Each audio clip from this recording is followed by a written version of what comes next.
Mestrado Profissional Sustentabilidade em Recursos Hídricos.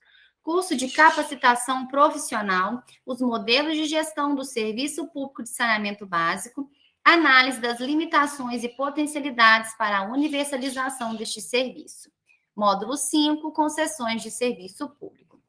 As concessões de serviço público apresentam 3 modalidades distintas. Temos a concessão de serviços públicos comum ou tradicional, cuja remuneração é direta pelo usuário, sem contrapartida do Estado. E temos 2 formas de parceria público-privadas. Temos a concessão patrocinada, que a remuneração é paga pelo usuário com complementação do Estado, e a administrativa, que o usuário do serviço é a própria administração. No serviço público de saneamento básico, o que mais se adequa é a concessão patrocinada, pelo fato de ser um serviço uti singuli, ou seja, é possível individualizar o usuário, é possível ver quem usou e quanto usou. Outras características da parceria público-privada temos a necessidade de se criar uma sociedade de propósito específico.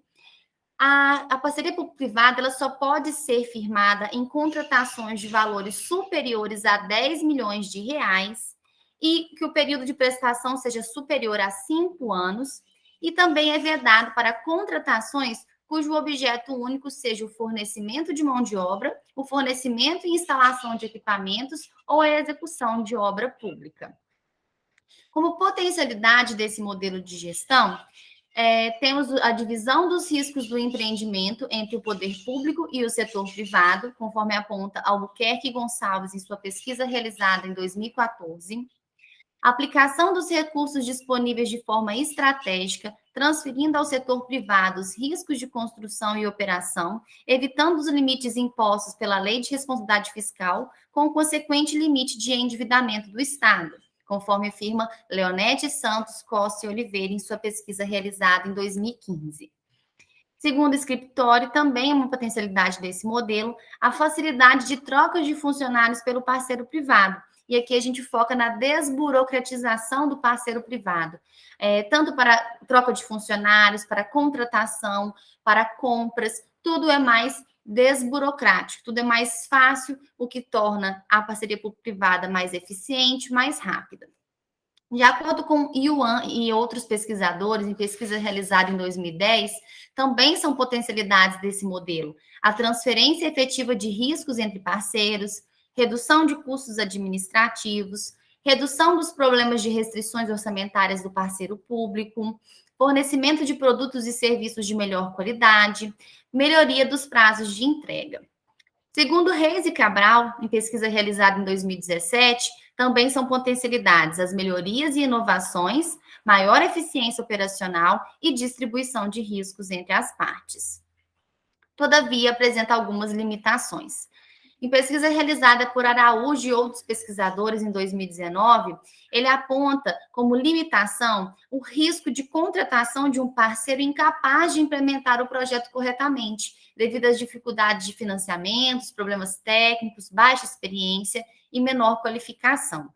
Ele também aponta como risco de atrasos nas entregas e falta de planejamento de um cronograma entre parceiros, o que interferiria na qualidade final da obra a ser entregue.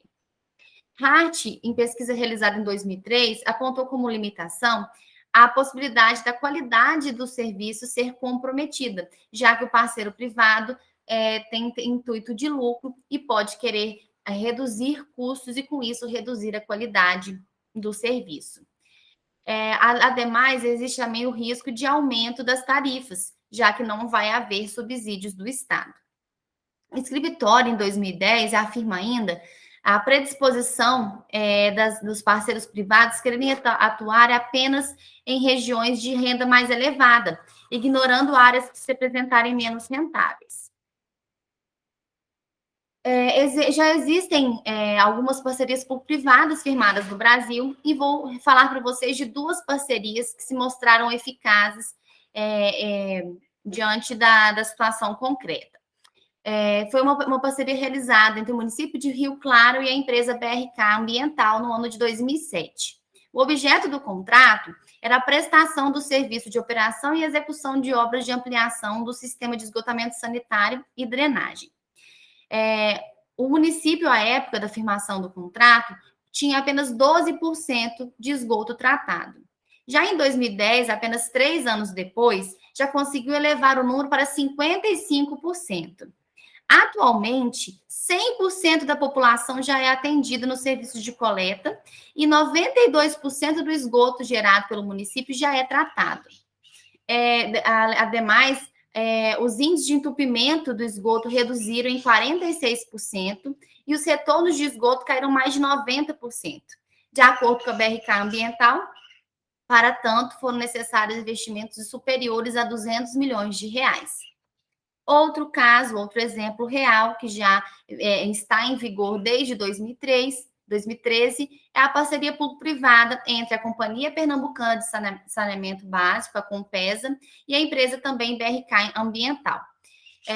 Após a celebração do contrato, 97% dos sistemas de esgoto sanitário já foram recuperados, 200 unidades entre estações de tratamento e estações elevatórias foram modernizadas, 1.500 quilômetros de redes foram recuperadas, houve uma redução de 50% das ocorrências relacionadas à manutenção dos sistemas de esgotamento sanitário, 100% dos chamados de extravasamentos foram atendidos, sendo 70% nas primeiras 24 horas, e ainda com realização de serviços de desobstrução de rede em até 48 horas. E o principal, houve grande aumento na população beneficiada, 28,8% a mais de imóveis foram atendidos. De acordo com a Compesa, o índice de cobertura de esgoto saiu de 27% em 2013 para 40% em 2020. E o volume de esgoto tratado saltou de 540 litros por segundo para 2.000 litros por segundo. De acordo com a Compesa, foram realizados investimentos de 1,4 bilhões de reais. Agora vamos falar sobre a concessão comum ou tradicional. Difere-se da parceria público-privada porque o prestador, né, do serviço, a empresa privada, assumirá a prestação do serviço por sua conta e risco. Não haverá contrapartida da administração pública. A remuneração do concessionário se dá por meio de cobrança de tarifas dos usuários. Para se firmar uma concessão de serviço público comum ou tradicional, é necessária licitação na modalidade concorrência. Como limitação desse modelo, temos que as empresas privadas podem apresentar maiores tarifas, já que, além de cobrir os seus custos operacionais, têm que se tornar rentáveis aos seus investimentos, já que, diferente da gestão pública, visam lucro. Isso foi afirmado por escritório em pesquisa realizada em 2010. Essa questão tarifária também pesa porque não haverá a aplicação da tarifa social, que as companhias estaduais de saneamento básico aplicam, e o regime de subsídios cruzados também não haverá. De acordo com pesquisa realizada por Margulis em 2018, realmente, em média, as tarifas das empresas privadas são superiores às das empresas públicas. Outra limitação seria o risco de desinteresse das empresas privadas em assumir a concessão do serviço público de saneamento básico em municípios menores, mais pobres e que necessitem de maiores investimentos. Galiani e outros pesquisadores, em pesquisa realizada em 2005, aponta ainda como limitação o risco de deterioração da qualidade do serviço, já que haverá necessidade de se reduzir custos para se tornar mais rentável. Todavia, apesar desse risco de perda de qualidade no serviço, não é o que as pesquisas apontam. De acordo com Pinheiro, Savoia e Ângelo, em pesquisa realizada em 2016, foi verificado o melhor desempenho de prestadores privados em relação à produtividade, investimento, retorno e acesso aos serviços. Pesquisa realizada por Margulis em 2018, já citada, foi possível constatar que o índice de produtividade das empresas privadas é superior ao das empresas públicas. E também o índice de perdas por ligação das empresas privadas é inferior ao das empresas públicas.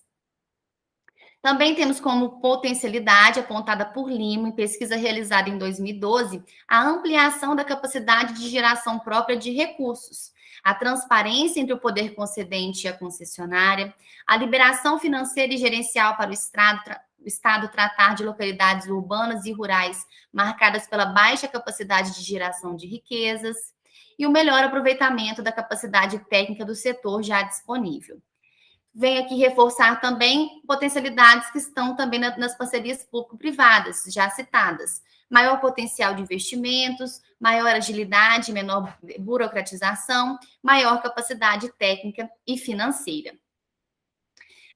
Também citando como exemplo aqui de concessão de serviço público comum ou tradicional, foi realizada uma entrevista com um gestor público de um município que foi concedida ao serviço de abastecimento de água e esgotamento sanitário a uma empresa privada, e também com um representante dessa empresa. Nessa entrevista, foi possível constatar que em apenas 2 anos de concessão, houve um aumento de 1.129 pessoas cobertas pelo serviço de abastecimento de água e de 2.434 pessoas cobertas pelo serviço de esgotamento sanitário no município. Em se tratando de abastecimento de água, a universalização foi atendida. 100% da população urbana recebe água tratada. Se tratando de esgotamento sanitário, houve um salto de 91% para 98% da população urbana. Ademais, foi verificado nessa entrevista que o sistema se tornou mais estável, com falhas pontuais e previamente avisadas. Quanto à questão tarifária, surpreendentemente, ela foi reduzida. Houve um desconto de 2% nas tarifas.